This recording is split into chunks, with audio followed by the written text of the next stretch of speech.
శ్రీమాత్రే నమః. సద్గురు జ్యోతిష్యాలయం వారి యొక్క విశ్వావసునామ సంవత్సర 2025 మార్చి 29 నుండి మొదలు పెడితే మళ్ళీ 2026 మార్చి 28 వరకు వచ్చే ఈ తెలుగు నూతన సంవత్సరంలో వచ్చినటువంటి సంవత్సర రాశి ఫలితాలని మనం ఇప్పుడు తెలుసుకోబోతున్నాం. ప్రతి ఒక్కరికి ఏముంటుందంటే, గురుగారు నాకు ఎలా ఉండబోతుంది ఈ సంవత్సరం, నాకు ఆరోగ్యం ఎలా ఉంటుంది, నాకు ఐశ్వర్యం ఎలా ఉంటుంది, నా వ్యాపారం ఎలా ఉంటుంది, నాకు ఉద్యోగం ఎలా ఉంటుంది, నాకు అసలు ఉద్యోగం వస్తుందా రాదా, నాకు వివాహం అవుతుందా అవదా, నాకు సంతానం కలుగుతుందా కలగదా, నా వ్యాపారం అభివృద్ధి అవుతుంది, నేను విదేశాలకి వెళ్తానా వెళ్ళనా, ఎన్నో ప్రశ్నలతో కూడినటువంటి ఆ ప్రశ్నలకు సమాధానమే ఈ గోచార గ్రహస్థితి. ఇందులో మళ్ళీ చెప్తున్నాను, గోచార గ్రహస్థితి మీ యొక్క వ్యక్తిగత జాతకానికి ఒక 30 నుంచి 40% మాత్రమే వర్తిస్తుంది. మీరు పుట్టినటువంటి ఆ లగ్నం, మీ యొక్క టైం ప్రకారం ఒక లగ్నం ఉంటుంది, మీ నక్షత్రం ఉంటుంది, మీ పాదం ఉంటుంది, దాని ప్రకారంగానే సంపూర్ణ జాతకాన్ని తెలుసుకోవడం కుదురుతుంది. నేను చెప్పే ఈ గోచార ఫలితాన్ని కొంతవరకు తీసుకోండి. తర్వాత మీ యొక్క వ్యక్తిగత జాతకాన్ని మీ పరిసర ప్రాంతాల్లో ఉన్నటువంటి గురువుల్ని సంప్రదించండి. గురుగారు నాకు ఈ సంవత్సరం ఎలా ఉంది, నాకు జాతకం చెప్పండి, వారి దగ్గర అవసరమైతేనే తెలుసుకోండి. మళ్ళీ చెప్తున్నాను, ప్రతి దాంట్లోనూ ప్రతి ఎపిసోడ్లోనూ నేను చెప్తూ ఉంటాను, జాతకం పడుతున్న వర్షానికి ఒక గొడుగు మాత్రమే, కానీ జాతకం జీవితం కాదు. మీరు మిమ్మల్ని నమ్మండి, మీ ఇష్టదైవాన్ని నమ్మండి, మీ కులదైవాన్ని నమ్మండి, మీ జీవితం బాగా ఉంటుంది. మరి లేదు గురుగారు, మేము మీ దగ్గర తెలుసుకోవాలనుకుంటున్నామని చాలామందికి ఉంటుంది కదా. మా దగ్గర తెలుసుకోవాలనుకుంటే కింద కనబడుతున్న మా నంబర్కి మీ పేరు, date of birth, time of birth, place of birth WhatsApp చేయండి, కాల్ చేయకండి. అది చూసిన తర్వాత మా అడ్మిన్స్ మీకు రిప్లై ఇస్తారు. 2025 తెలుగు సంవత్సరాల విశ్వావసునామ సంవత్సరంలో ప్రతి ఒక్కరికి మన యొక్క ఆదాయ వ్యయాలు ఎలా ఉంటాయి, నా రాశికి ఎలా ఉంటుంది, నాకు రాజపూజ్య అవమానాలు ఎలా ఉన్నాయి, మా నక్షత్రంలో ఎన్ని రకాలైనటువంటి ఇబ్బందులు పోతున్నాయని చెప్పే ఒక రాజపూజ్య అవమానం, ఆదాయ వ్యయాల గురించి మనం ఇప్పుడు తెలుసుకుంటాం.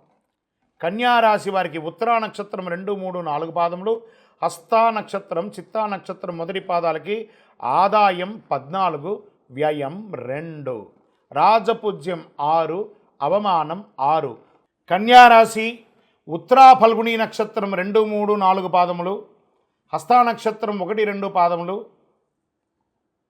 చిత్తా నక్షత్రం 1, 2 పాదాలకు జన్మించిన మీరు కన్యారాశి వారిగా పరిగణించబడుతుంది.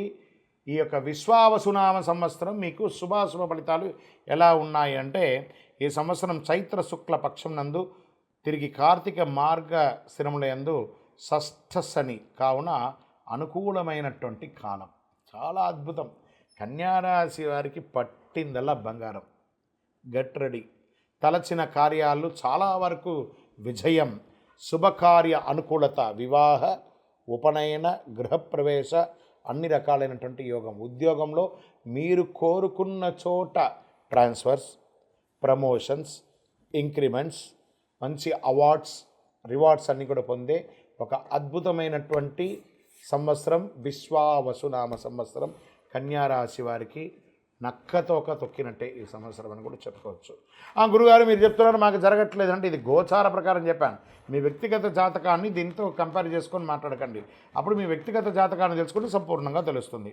మిగిలిన సమయాల్లో సప్తమ శని కావున స్వజన విరోధం, అన్నదమ్ములతో అక్కచెల్లెలతో విరోధం అని కూడా చెప్పచ్చు. గృహ నిర్మాణ ప్రయత్నాలు ఫలిస్తుంది. సప్తమ శని కావున స్వజనం, దీంతో భోజనాల్లో ఆహారంలో కలుషితం వచ్చే అవకాశాలు ఎక్కువ ఉన్నాయి. చాలా వరకు పరిస్థితులు అనుకూలిస్తుంది.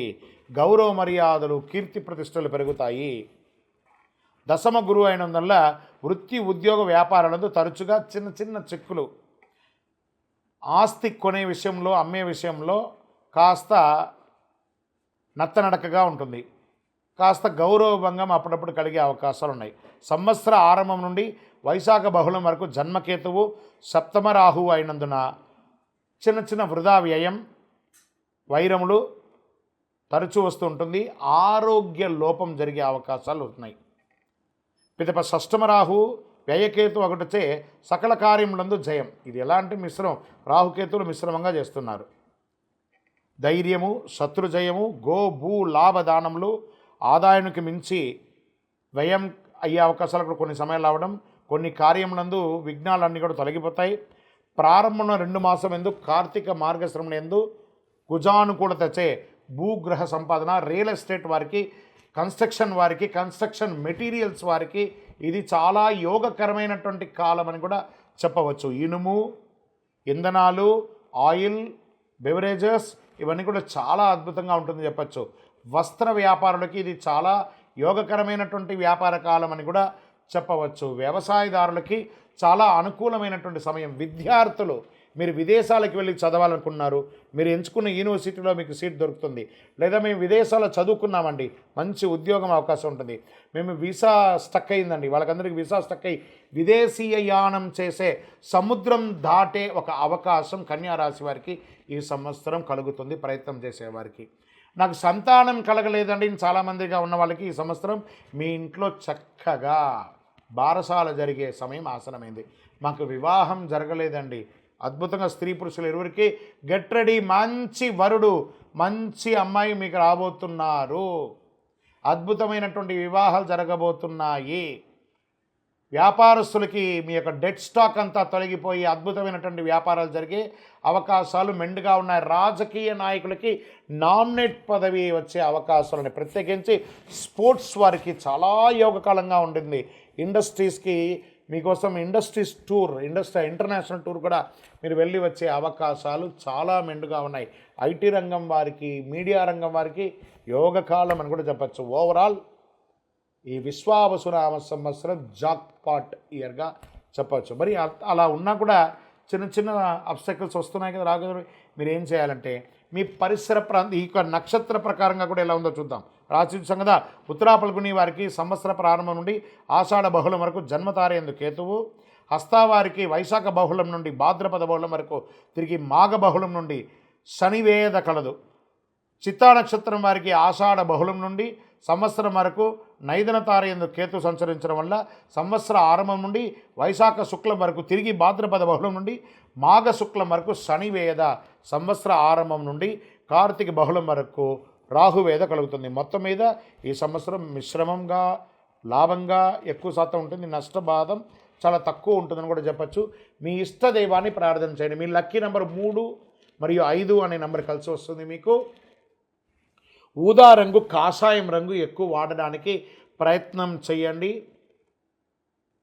చక్కగా ఆంజనేయ స్వామి వారికి వెళ్ళి మంగళవారాల్లో, శనివారాల్లో ఒక 19 ప్రదక్షిణాలు చేయండి, ఆకు పూజ చేయండి. చక్కగాను ఈ యొక్క సింధూరాన్ని స్వామివారికి అప్పించి చక్కగా వడమాల వెయ్యండి. ఒక 19 సార్లు తిరిగిన తర్వాత, 19 వారాలు తిరిగిన తర్వాత ఏ రంగం వారికైనా అద్భుతమైనటువంటి సమయం చెప్పచ్చు. మీ యొక్క ఇష్టదైవం దగ్గర మీ వయస్సు ఎంత ఉందో అన్ని దీపాలను నెలకొకసారి మీ నక్షత్రం రోజు వెలిగించండి. ఇంకనూ సకల దోషాలు తొలగి ఆనందంగా ఉండడానికి అతి శక్తివంతమైనటువంటి ఈ కరుంగాలి మాలను ధరించండి. ఆయురారోగ్య ఐశ్వర్య భోగభాగ్యాలతో ఉంటారు. శ్రీమాత్రే నమః. అందరికీ కూడాను ఈ విశ్వావసు నామ సంవత్సర శుభాకాంక్షలు, ఉగాది శుభాకాంక్షలను కూడా చెప్పుకోవచ్చు. అసలు ఈ ఉగాది అంటే ఏంటి? యుగానికి ఆదిగా ఉన్నటువంటిది యుగాది అంటారు కదా. ఈ ఉగాది అంటే ఏంటి? ఈ ఉగాది యొక్క విశిష్టత ఏంటి? ఈరోజు ఏమేమి చేయాలి? ఉగాది పంచాంగ శ్రవణం ఎందుకు చేయాలి? ఉగాది పచ్చడి ఎందుకు చేయాలి? ఉగాది యొక్క విశిష్టత మొత్తం మనం ఇప్పుడు తెలుసుకోబోతున్నాం. ఈ ఉగాది అంటే ఎలా జరుపుకోవాలి అనే దాని ముందు చూసుకుంటే, ఉగాది అంటే తెలుగింటికి ఒక అద్భుతమైనటువంటి అసలు సిసలైన తెలుగువారి యొక్క పండుగ అని చెప్పవచ్చు. తొలి పండుగ, అన్నిటికంటే కూడా ఈ తొలి పండుగ ఉంటుంది. ఈ పేరు వినగానే ప్రకృతి అంతా కూడా పులకించిపోతుంది. చైత్రమాస శుద్ధ పాడ్యమి నాడు వస్తుంది ఇది. చక్కగా ప్రకృతి పరంగా చూస్తే కొత్త మార్పులు ఉగాది రోజు నుంచే ప్రారంభమవుతాయి. రాలిన ఆకులంతా కూడా చెట్లకంతా రాలిపోయి ఉంటుంది చూస్తారు, అవన్నీ కూడా చిగురించి కొత్త ఆకులుగా, లేత ఆకులుగా ప్రతి దాంట్లోనూ కనబడుతుంది. కోయిల కొత్త సంవత్సరానికి రాగాన్ని ఇస్తున్నట్టుగా ఉంటుంది. మల్లె, మామిడి పిందెలు, వేపపూత ఇవన్నీ కూడా చూస్తే ఎక్కడ చూసినా ఇది వచ్చేసి పట్టణంలో కంటే కూడా పల్లెల్లో చూస్తే చాలా ఆహ్లాదంగా ఉంటుంది. ఆ యొక్క ఇవన్నీ కూడాను ఉత్సాహంగా కోయిల కుహుకారం చాలా అద్భుతంగా ఈ యొక్క నెలలో కూడా వినబడుతుంది అంటారు. పూల పరిమళాలు, మల్లెపూలు, రకరకాలైనటువంటి సుగంధభరితమైనటువంటి పూలంతా కూడా పుష్పించే సమయం ఈ యొక్క ఉగాది సమయంలో. ఈ ఉగాది అంటే తెలుగు సంవత్సరం మొదటి రోజు అని కూడా మనం అంటుంటాం. తెలుగు సంవత్సరం కూడా మొదలవుతుంది. ఇది ఆంధ్రప్రదేశ్, తెలంగాణ, కర్ణాటక మరియు మహారాష్ట్రలో ఉగాది వేడుకలు చాలా గొప్పగా జరుపుకుంటారు. తెలుగు రాష్ట్రాలతో పాటు మహారాష్ట్రలోనూ తెలుగు సంవత్సరాదిని చాలామంది జరుపుకుంటున్నారు. వారి వారి భాషల్లో ఈ ఉగాదిని పిలుచుకుంటారు. ఆంగ్ల సంవత్సరం జనవరి 1 నుండి డిసెంబర్ 31 వరకు ఎలా ఉంటుందో తెలుగు సంవత్సరం కూడా ఏడాది పేరుతో ప్రారంభమై చైత్రం నుండి పాల్గొన్న వరకు 12 నెలలుగా ఉంటాయన్నమాట. ఇది అప్పుడప్పుడు అధిక మాసాలు వస్తే 13 నెలలుగా కూడా ఈ యొక్క ఉగాది అనేది ఉంటుంది. అసలు ఉగాది ఎందుకు జరుపుకుంటాం, దాని వెనక ఉన్న పురాణ గాథలు ఏమైనా ఎవిడెన్స్ ఉన్నాయా, మనం ప్రమాణంతోనే చెప్తున్నామా? చైత్రమాస శుద్ధ పాడ్యమి రోజు ఉగాది జరుపుకుంటాము. అగస్య ఆది అనేది ఉగాది. ఉగ అనగా నక్షత్ర గమనం, జన్మ, ఆయుష్ అని అర్థం అన్నమాట. ఆది అనగా మొదలు, ఈ రెండింటిని కలిపి ఉగాది అయింది. ఈ రోజునే బ్రహ్మ సమస్త సృష్టిని ప్రారంభించాడని పురాణాలు చెప్తున్నాయి.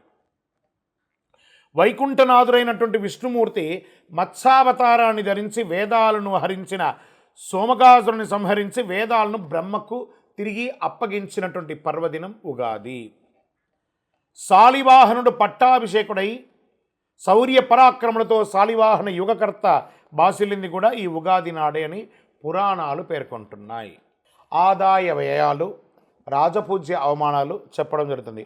కొత్త సంవత్సరం వర్షపాతం ఎప్పుడు ఉంటుంది అని చెప్పబడేది ఆ పంచాంగ శ్రవణంలో ఉంటుంది. శుభముహూర్తాలు ఎప్పుడెప్పుడు ఉన్నాయి, తర్వాత కర్తరి ఎప్పుడు ఉంది, మూడాలు ఎప్పుడు ఉన్నాయి,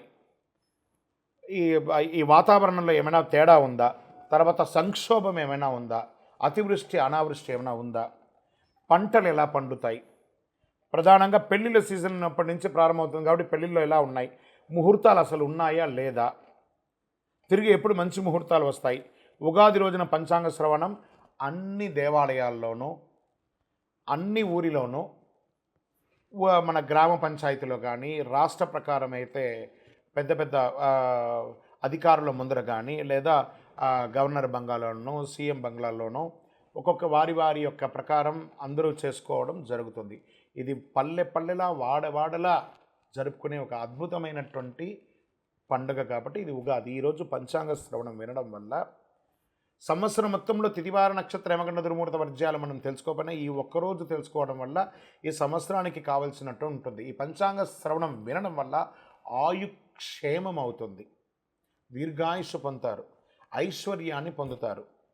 ఏ విధమైనటువంటి ఆటంకాలున్నా మనకు కూడా అనిపిస్తుంది మనం ఏదైనా నిర్ణయించుకోవాలి, ఈ సంవత్సరం ఈ విశ్వావసునామ సంవత్సరంలో నేను ఏదైనా సాధించాలి అనే దానికి శ్రీకారం చుట్టే ఒక ప్రక్రియ ఉన్న రోజే ఉగాది. కాబట్టి ప్రేక్షక మిత్రులందరూ కూడా మా ఛానల్ ద్వారా చూస్తున్నటువంటి వారు ఇది మీకు నచ్చిందంటే సబ్స్క్రైబ్ చేయండి, లైక్ చేయండి, మీ మిత్రులకు అందరికీ కూడా షేర్ చేయండి. ఉగాది రోజు ఒక్కటి చేస్తే 1000 రెట్లుగా మీకు అనుగ్రహం కూడా వస్తుంది. ఇది మాత్రమే కాదు, మా యొక్క ఛానల్ అభివృద్ధి కోసమే కాదు, మీరు కూడా మంచి విషయాలను తెలుసుకున్నారు, ఒక ఆనందం అనిపిస్తేనే ఇతరులకు షేర్ చేయండి. ఉగాది పండుగ ఎలా జరుపుకోవాలి, ఇవన్నీ పంచాంగ శ్రవణం అని చెప్పేసి ఉగాది పండుగ ఎలా చేయాలి? ఉగాది రోజు సూర్యోదయం కంటే నిద్ర లేవాలి. ముందు చక్కగా తలకు నువ్వుల నూనె పెట్టి అభ్యంగన స్నానం, చక్కగా సూర్యుని ముందర నిలబడుకొని ఒకసారి సూర్య నమస్కారాలు చేసేసుకొని తల స్నానం చేయాలి. నలుగు పిండి పెట్టుకొని చేయండి. కొత్త బట్టలు ధరించండి. ఇష్టమైన దేవుడికి పూజించండి. ఇంటికి మామిడి ఆకులు, వేప ఆకులతో చక్కగా తోరణాలు కట్టండి. బంతిపూలతో, పూలసరాలతో కట్టండి. ఇష్టమైన దేవుని పూజించండి. ఉగాది పచ్చడి తాగండి. ఆహారం తినడానికంటే ముందు ఉగాది పచ్చడి తాగండి. ఉదయం లేదా సాయంత్రం వీలు చూసుకొని గుడికి వెళ్ళండి. ఉగాది రోజంతా ఆలయంలో పంచాంగ శ్రవణం రకరకాల సమయాల్లో చేస్తుంటారు కాబట్టి పోయి దేవాలయంలో వినడం చాలా మంచిది. ఇంకా మన మాధ్యమం ద్వారా కూడా, ఎందుకంటే అన్ని యొక్క టీవీ ఛానల్స్లోనూ మనం చెప్తున్నాం కాబట్టి మాధ్యమంలో వివిధ రకాలైన ఛానల్స్లో కూడా చెప్తుంటారు, మనం కూడా దాన్ని చెప్తుంటాం. దీన్ని కూడా మీరు చేసుకోవచ్చు. ఉగాది రోజు పంచాంగ శ్రవణం వింటే మంచిది, ఆయుష్కరం అని పెద్దలు చెప్పారు. ఇది నిజమా కల్పితమా అనేది పక్కన పెడితే పంచాంగ శ్రవణం అనేది విశ్వాసంతో ముడిపడి ఉన్నది కాబట్టి పంచాంగ శ్రవణం వల్ల విశేష పుణ్యం లభిస్తుంది. మీ పెద్దవాళ్ళకి అందరికీ నమస్కారం చేయండి. పేద జల్లు వాళ్ళకి అందరికీ బట్టలు కొనియడము, లేదా మజ్జిగ, ఇప్పటి నుంచి వేసవి తాపడం అవుతుంది కాబట్టి చలివేంద్రాలు ఏర్పాటు చేయండి. చలివేంద్రాలు ఏర్పాటు చేసి మంచినీళ్ళు ఏర్పాటు చేయండి, మజ్జిగ ఏర్పాటు చేయండి. పేదవాళ్ళు ఎవరైనా ఉంటే వాళ్ళకి చక్కగా చెప్పులు కొనియండి, గొడుగు కొనియండి. ఇలాంటి సేవా కార్యక్రమాలన్నీ కూడా చేయొచ్చు ఈ ఉగాది రోజు. ఇది మనం చేయవలసినటువంటి పని. అన్నిటికంటే కూడా ప్రేమగా చిరునవ్వుతూ ఉండే, అద్భుతంగా చేసుకునే భక్ష భోజనాలతో కూడినటువంటి ఆహారాన్ని మన ఇంట్లో వండి ఇతరులకు కూడా పంచిపెడితే ఐశ్వర్యం కలుగుతుంది. నహి నహి బహుదానం అన్నదానం సమానం అన్నారు. ఉగాది రోజు వీలుంటే ఒక్కరికైనా భోజనం పెట్టండి. ఉగాది పచ్చడి. ఈ ఉగాది పచ్చడి ఎందుకు చేస్తారు, ఎలా చేస్తారు, దీనివల్ల జరిగే మంచి చెడు ఏంటి, ఎందుకు ఉగాది రోజు ఉగాది పచ్చడి చేస్తున్నాం? ఈ ఉగాది రోజు ప్రతి ఇంట కనిపించేది ఉగాది పచ్చడి. మనం ఒకవేళ ఎవరింటికి పోయినట్టు ముందు పచ్చడి ఇచ్చేస్తారు. మనకు అప్పటికే చాలా తాగేసి ఉంటాం, ఒక రకంగా ఉంటుంది, అయినా తాగుతాం ఎవరింటికి పోయినా. ఈ పచ్చడి తయారు చేయడంలో అనేక అర్థాలు ఉన్నాయి. పచ్చడిలోని జీవితాలు అన్ని పాళ్ళు కలిసి ఉంటాయని చెబుతారు. తీపి, చేదు, కారం, వగురు, ఇలా అన్ని రకాలుగా ఉగాది పచ్చడిని చేస్తారు. ఇందులో మొత్తం 6 రుచులు ఉంటాయని చెబుతారు. ఈ షడ్రుచులు అంటారు చూసారా, ఈ షడ్రుచులు మన శరీరంలో ఏమవుతుంది, ఈరోజు ఉగాది పచ్చడి చేయడం వల్ల మనం సంవత్సరం అంతా రకరకాలైనటువంటి ఆహారం తిని ఉంటాం చూసారా, అవన్నీ కూడా ఎక్కడో ఒక చోట స్టక్ అయ్యి ఉంటుంది. కొలెస్ట్రాల్ రూపంలో కానీ, లేదా బోన్లో కానీ, లేకపోతే రక్తంలో కానీ ఏదో రకంగా అది ఫిక్స్ అయి ఉంటుంది. ఈ షడ్రుచులతో కూడినటువంటి ఒక ఉగాది పచ్చడి తీసుకోవడం వల్ల ఇవన్నీ కూడా క్లెన్స్ అవుతుంది, క్లీన్ అయ్యి అన్నీ కూడాను వ్యర్థంగా బయటికి వెళ్ళిపోయి మనం ఆరోగ్యవంతులుగా ఉంటామట. ప్రతి నరం, ప్రతి నాడి, ప్రతి శరీరంలో ప్రతి కణము కూడా కదులుతుందట ఈ ఉగాది పచ్చడి చేయడం. నక్కసిక పర్యంతం మన బండి ఓవరాల్ ఆయిల్ అన్నట్టు. ఇప్పుడు ఎలా మనం స్కూటరో కారో ఏదో ఒకటి కొంటే ఎలా ఓవర్ ఆయిల్ అవుతాం, అలాగే మన శరీరానికి ఉగాది పచ్చడి ఒక ఓవర్ ఆయిల్ చేసే ఒక అద్భుతమైనటువంటి సంజీవిని ఔషధం. అంత గొప్పదనమాట. ఇందులో తీపికారం, పులుపు, వగరు, చేదు, కారం కలయికతో ఉగాది పచ్చడి తయారు చేస్తారు. మన జీవితంలో అన్ని రుచి చూడాలంటే ఈ ఉగాది పచ్చడి విశిష్టత. కష్టాలు, సుఖాలు, దుఃఖాలు, సంతోషాలు, ఇలా అన్ని జీవితంలో చూడాల్సిన వస్తుందని ఈ పచ్చడి ద్వారా మనం సంస్కృతి మనకు తెలియజేసే ఒక మహత్తరమైనటువంటి ఒక విషయం అన్నమాట ఇది. ఈ పచ్చడిలో కలిసే వేప పువ్వు చేదుకి గుర్తుగా, మామిడి ముక్కలు పులుపుకి గుర్తుగా, అరటిపండ్లు తీపికి గుర్తుగా ఇందులో జత చేస్తూ ఉంటాను. బెల్లాన్ని కూడా ఇందులో కలుపుతాం. వేసవి కాలంలో వేడి చేయకుండా పూర్తిగా తిన్నది జీర్ణం కావడానికి వీటిని ఉగాది పచ్చడిలో ఉపయోగిస్తారని పెద్దల కాలం నుంచి దీన్ని పాటిస్తూ మనం వస్తున్నాం.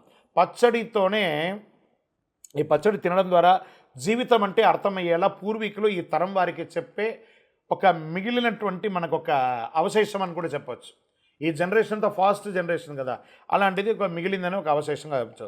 పచ్చడిలో మాదిరిగానే జీవితంలో షడ్రుచులు ఉంటాయి, వాటిని సంతోషంగా ఆస్వాదించాలని పెద్దలు ఉగాది నాడు నుండి మీరు ఉండాలని చెప్పారు.